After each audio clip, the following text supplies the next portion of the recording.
Welcome to Between Two Pastries, a not-so-typical nutrition podcast. Nicole and Annie are licensed and registered dietitians. Join them as they discuss hot nutrition topics, challenge popular beliefs, and have a blast doing it. Here are your hosts, Nicole and Annie. Welcome to Between Two Pastries. This is Nicole. Hey everyone, it's Annie.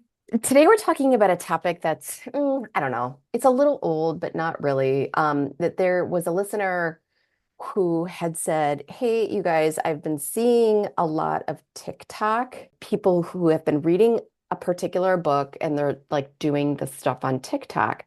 And she's like, this stuff seems really extreme. Is this really something that I should look at? I really even hate to give any attention to this book. But I'll throw it out there. So the book that this woman was seeing the TikTok things on is an old book, actually. And it's called The Obesity Code, and it's primarily based off of intermittent fasting. So what was very interesting is I took a look at the book, and it was just, again, the language is just so upsetting to me of how these concepts are, are introduced and how there's so much shame, like in the writing of choices that you should and shouldn't make and why that is and blah, blah, blah. I think the concern that I'm finding with this, as I was kind of looking at it, what I also found too is that maybe I just had a weird copy, but the references didn't line up, which I thought was very interesting. And I thought, well, maybe I just had a copy that wasn't. Unlikely. But I thought, okay. That's so you being so nice. Like, oh, this one copy must be wrong. But I was like looking at the references and I'm like, But that's how Wheat Belly is. I don't know. Like It's all jacked up in that book like with this is, yeah, wrong. it's well, and that, but this is the point of why doing this pod, because I know, Annie, you haven't read it, and that's a-okay. It's not the matter of knowing the content, because the content is relatively questionable. It's the fact of that it's the way, I mean, they make it so convincing, of course, but what they're also doing is kind of hodgepodging these different articles and then making it truth.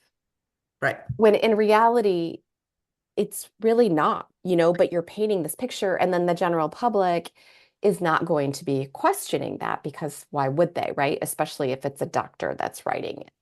Oh, well, no. And isn't that how every article in a magazine regarding nutrition is? They reference the evidence-based article 2 or 3 times and they pick out Pick and words choose. that they want Yep. and then create truth. Create the story Right. based off of buzzwords or whatever. Right, which is not actual truth and evidence. Yeah. So it's the same thing. And whether it's a doctor or a dietitian or whomever that's writing these books, there's a lot of, when people write books about nutrition, specifically around how to eat and how your body should look, what's happening is 98% of that book is based on their fears and opinions around food and body. Yes. You might have about 2% of truth in that book.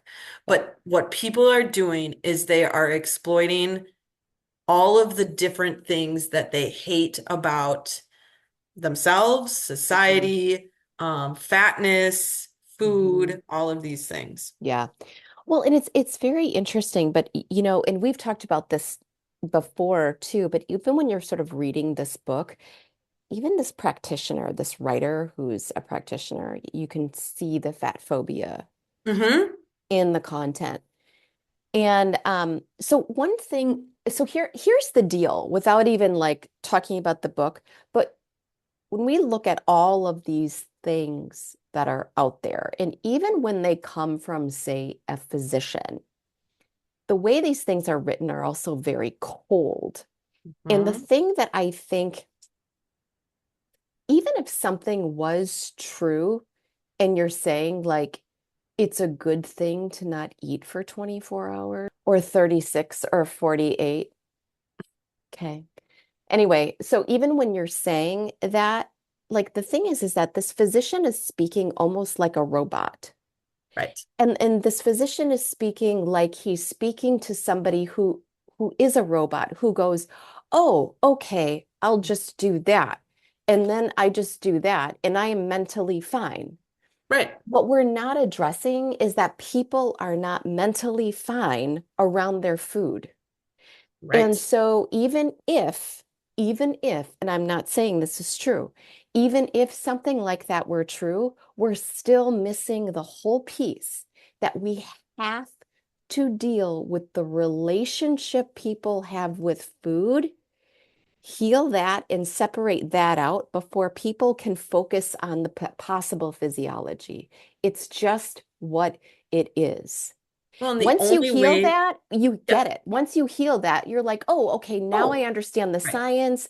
Now I understand that, okay, so maybe I'll do that a little bit differently. And now it doesn't become this emotional torment around what you are eating and not eating or blah, blah, blah. It just becomes I'm making these choices because it's better for a condition I have, or it's better because of whatever, but it's not because I feel like I'm do you know what I'm trying to say? We have to Absolutely. address that relationship first. And Mm, addressing the relationship with food doesn't mean the actual relationship with food. What it means is dealing with your daddy issues, your yep, mommy yep, issues, your partner yep. issues, your trauma, your Correct. bullying, Correct. your whatever it might That's right. be. That's the underlying reason why you feel guilt around your body and around food. Right. And Absolutely. some people choose to live with that for 40, 50, 60 years Yep. before they do anything. And some Yep. people have an opportunity to nip it in the butt right away. Right.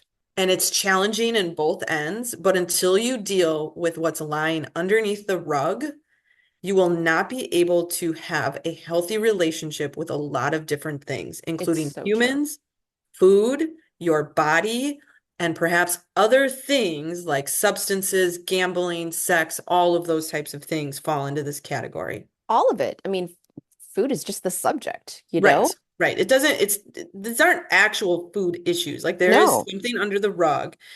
If you don't want to deal with it, stop. And in particular, the writers of so many of these articles and books Ugh. and podcasts and people who are advocating for, not eating for days at a time or Ugh. eliminating sugar because it's so bad for you, but yet they have no actual evidence as to why it's bad. And they never can actually identify the physiological causes and effects that are going on within the body and speak to that on a scientific level.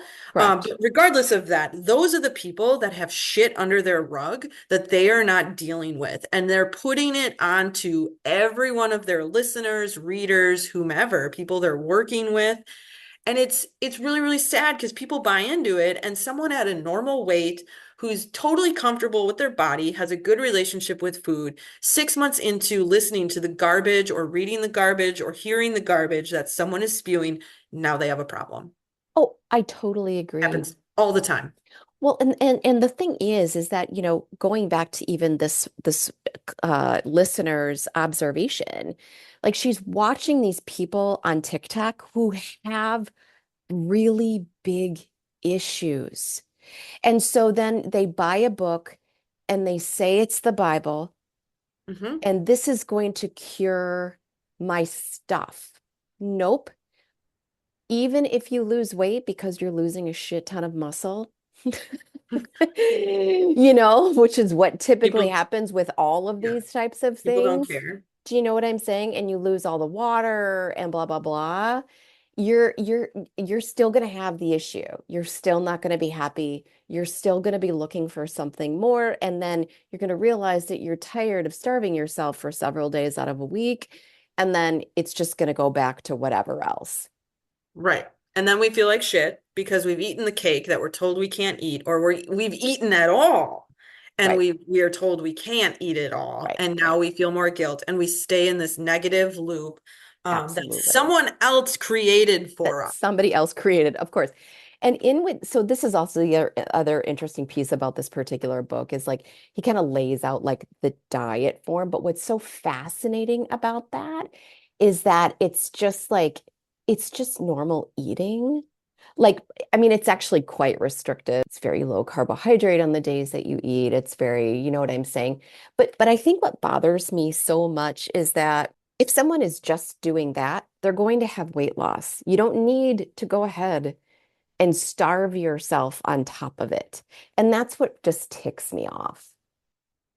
Right. No, absolutely. And unfortunately, people can't see inside of them, right? No, at all. So they have no idea that they're starving their organs. They're doing all of this stuff that's so detrimental to their body and the importance of all of our macronutrients within our body. And it's frustrating because, if someone who's a physician signs that book that, yep, this is it, this is what you should do, people take it like the Bible I and know. they say, this is what it is because a doctor wrote it. Right. It's just crazy.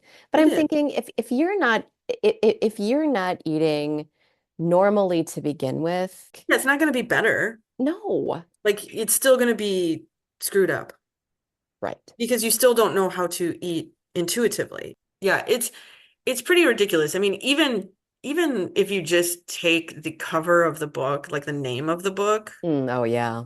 you know what I mean? I Like, do. what makes you want to read that? Hmm. Well, because he cracked the code. Hmm. He cracked the code. Yeah, so did everyone Yeah. who's written a book about food and nutrition, Oh, yeah. Yeah, you of know? course. I just really wanted to kind of bring that to light and remind everybody about that, that if we still have issues around food and how we fuel ourselves and we're still having a lot of emotion around some things and we're still manipulating all these things, you know, a book, a diet, none of that is going to correct that. You want to quick bring up about your client and have that conversation regarding people who would like to give advice to to others? I guess that this is Like, a good segue into that.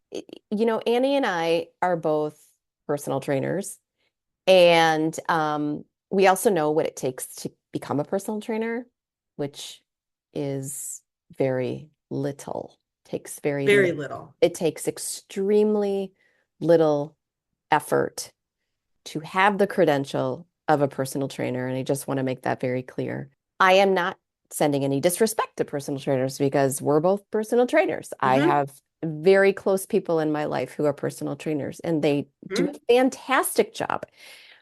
Part of why they do such a fantastic job is also because they stay in their lane. They Correct. understand that they have a limited scope of practice and they don't go beyond that. So my point here is that a dear client of mine, she is also a listener, and she has just done some tremendous work on herself and for herself. And I'm very proud of her because she has such a good view on things now. And she shared with me some very disturbing things that her personal trainer was encouraging her to do. Mhm.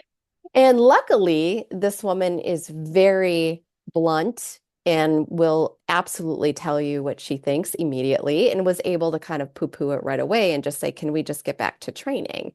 I would But fire her. oh my gosh. But well, yeah, me too. Because I'd get so tired of hearing Hmm. this Yeah. lame. And also, you know, this stuff is such projections of their Mhm. own stuff, their own Insecurities. fears, their Mhm. own whatever, and they're projecting it onto their clients.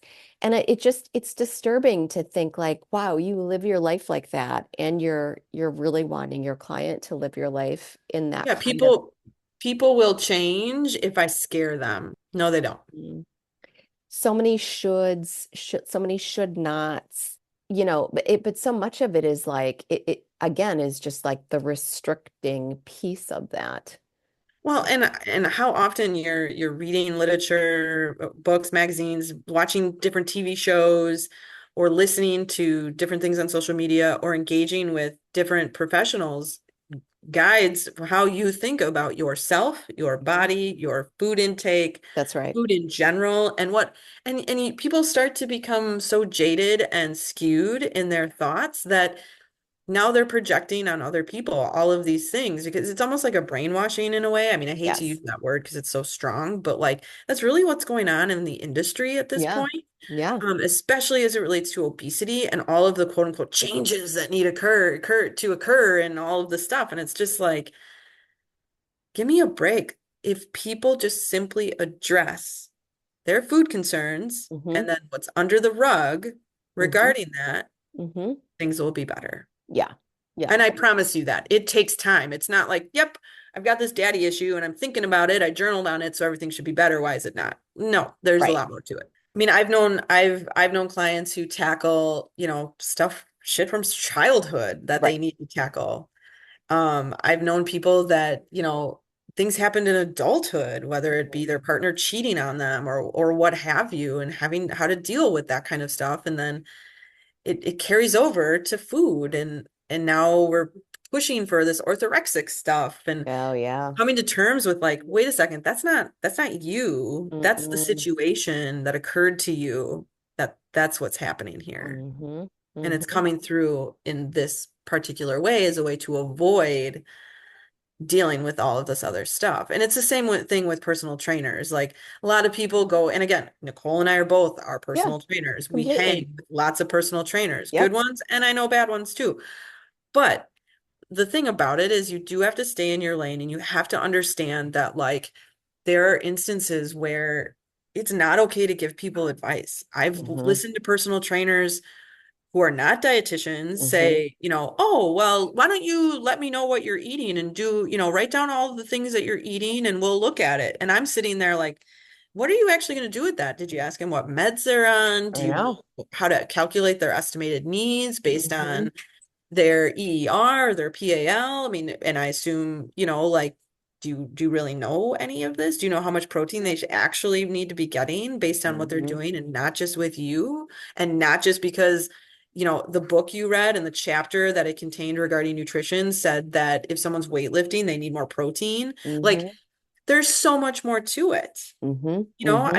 I've had personal trainers who are trying to figure out people's nutrition stuff and they come up to me as a dietitian and they're like, I can't understand why they're not losing weight. And I'm like, well, if you look, they have hypothyroidism, they're Right. on this particular medication, which is a steroid, they're doing this, like Right. they're not going to lose weight. Right. And they just look at me like, well, everyone has to be able to lose weight, calories in, calories out. I'm like, No, that's not how science works. no. And it doesn't work by manipulating either. It does not. Right. And so it's really, really tough because the education that personal trainers get around nutrition is so old and so skewed to the fat phobic side of things. Well, not only that, it's not even education. There isn't any education for personal trainers. It's like one page in a I was book. gonna say it's like it's a page in a book. It's a one page in a book. I mean, Right. personal trainers read the internet and they read all Mhm. the bullshit that's on the internet. Right. And then they filter that and then they transfer it to you. And again, Well, I yeah, they feel, read what they want to read too. well, and there's that too. And again, I really also want, I'm not trying to plague, I'm not trying to put every personal trainer in a box and saying this is how No, everybody is. no, I'm not at not all. trying to do that at all. But what I am saying, and I think what Annie is that we see some trainers do these things and they can create more harm. And I think that's what blows my mind.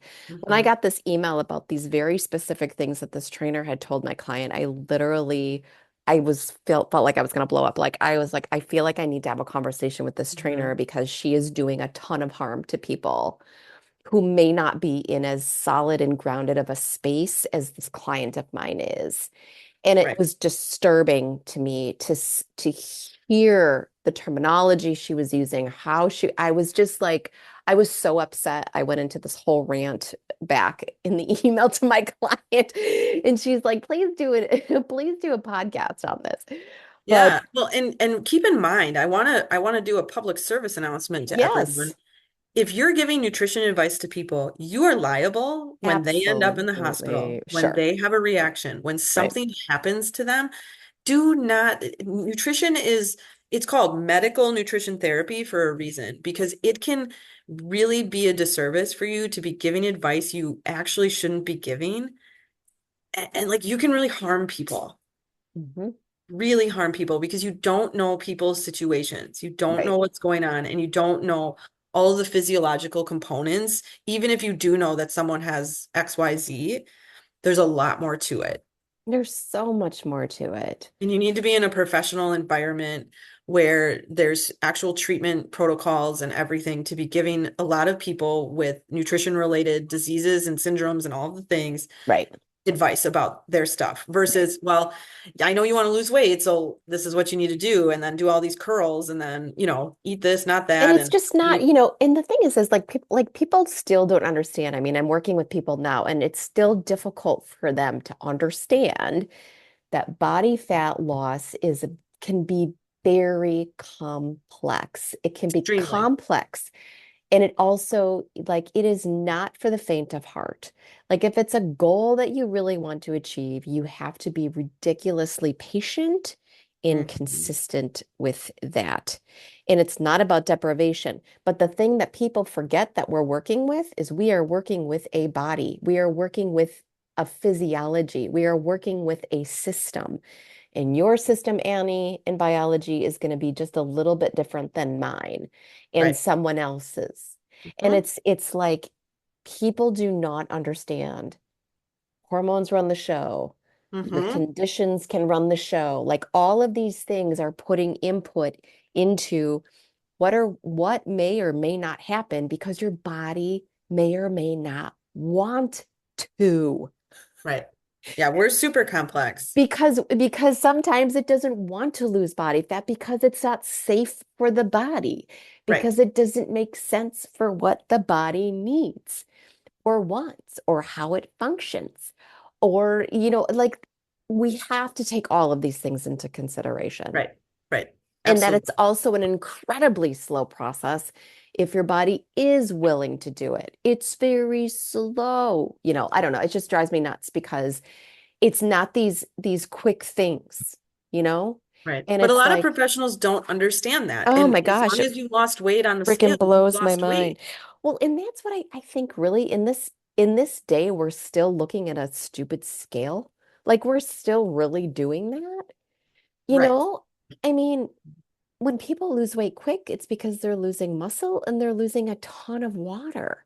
It's the only thing you're going to Fine. lose. Like I thought people just knew that. Yeah. It's the only thing you lose quick. Right. You don't lose body fat quick. No, you can't because the body wants to hold it for times of stress and need and all of the things. So it's the last thing that can go. And not only that, like if you're creating a stressful environment on your body to lose weight fast, you're not Mhm. losing body fat because the hormone response will literally not let you lose body fat. Right. It blows my mind. It's like how okay.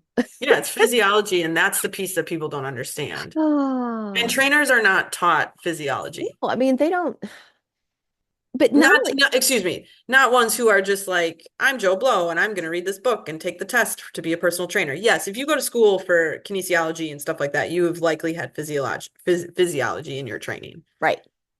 That's different. But I think the other thing that, again, to do this kind of work also takes practice, practice, practice. I mean, I've been doing this for 25 years. Annie, you've been doing this for what, 15? Almost 15, 20. Yeah, right in there. I mean, it takes you have to see a lot of people. You have to learn how people work. You have to understand. Like people just don't get it. It's not just I read a page on the internet and then that's just what it is. No, it's not actually. A lot of people are looking at TikTok and taking it as also like, oh, this influencer that I really love and she's really catchy and all of the things. Like people listen to that stuff. I know, and it's crazy. And speaking of influencers, I'd already mentioned on our Facebook page, but we will have Miss Abby Langer back.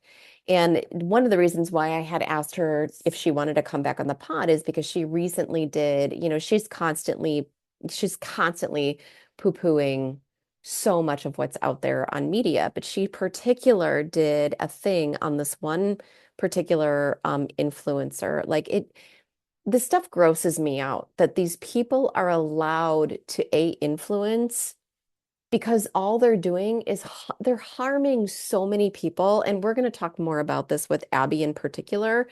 But I think it's so dang disturbing to me. It just, I don't like, I feel like you can't do anything about it. Like this is Well, the no, I mean, state of there's our so society. many, I right? know. It's a norm. It's a norm now. It's It's a norm just now. so And that's the tough frustrating part. to me. It's just so frustrating. It's just so sad. It's so dang sad. Anyway, we're going to talk more about that later too, Yeah. but Yeah. I guess this is sort of an intro, misinformation from unqualified people in their, People, books, articles, whatever it might be. yeah. And there, I mean, again, there's even some dietitians. When people tell you not to eat, that just don't listen to that. Get a different message and see how they compare. All right, everybody. Take care. Let us Don't know what read you the think. book. Don't read the book. Don't read any book. Stop reading books. Yeah, don't read books. You can read our book, that's fine. Yeah, that's totally fine. We don't, but like that's the difference. We don't have fear in our book. We have No, we don't have any fear positivity. in our We have book. no, like It's it's actually neutral. about like facing those fears. Let's talk about Correct. the irrational pieces that you're holding on to, you know? Right. Exactly. Yeah. There's so much more I feel like I could talk about this. So maybe we'll do a different kind of a segment with this. Yeah. Yeah. All right, guys. Talk to you later. Have questions you want to hear discussed on the show? Find us on Facebook or visit between2pastries.com and drop us a line. Want to support the show? Find us on Patreon for exclusive content. If you love the show, find us on iTunes or your favorite podcast platform. Hit the subscribe button and leave us a review.